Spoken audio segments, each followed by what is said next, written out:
I would define equity as opportunity and access. So a lot of times we talk about equity through the lens of achievement and whether or not students, particularly in education, are achieving. And I really think it's more about, are we providing the tools to have access to spaces that allow for economic and social opportunity, and not just the tools to allow access, but to allow success, growth, development, and leadership in those spaces. To me, equity is giving every kid in my classroom or in my school everything they need to be successful. The way I see equity is that it is the belief that the students that have the toughest barriers to overcome are the students that require and deserve the highest investment that we can provide. Not all of our students and families are the same. Therefore, not all of our staff should be the same, not all of our work should be the same, not all of our services should be the same. So equity means meeting folks exactly where they are and trying our best to meet their needs. So educational equity in my work revolves around race. So I deal a lot with racial equity.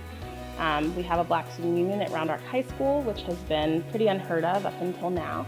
And so it's really working with our students to coach them through how to navigate spaces that weren't built for them. As a college, what we have to do is look at what are the institutional barriers that we have and work on providing opportunities to overcome those, so that for all of our students we have a welcoming and supportive environment where race, ethnicity, gender, socioeconomic status, and other human differences are no longer predictors of success.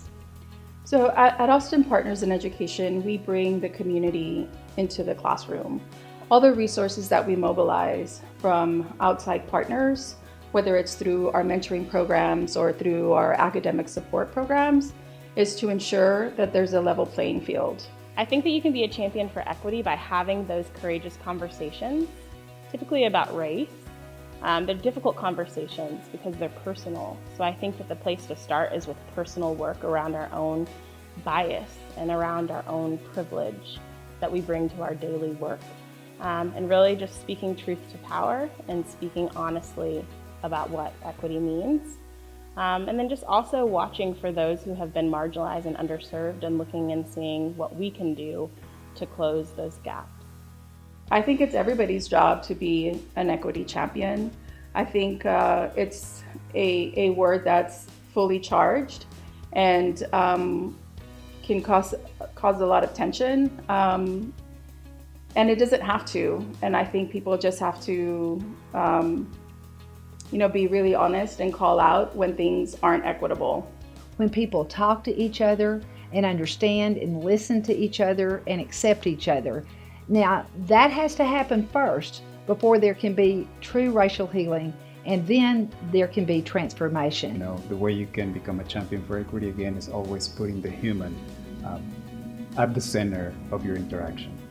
If a teacher comes to me and he or she asks me how can she or he be a champion, I will say that if she doesn't know the language of my kids, for example, my kids speak Spanish, and the teacher comes to my classroom, try to learn a few words like ¿Cómo estás? Buen trabajo.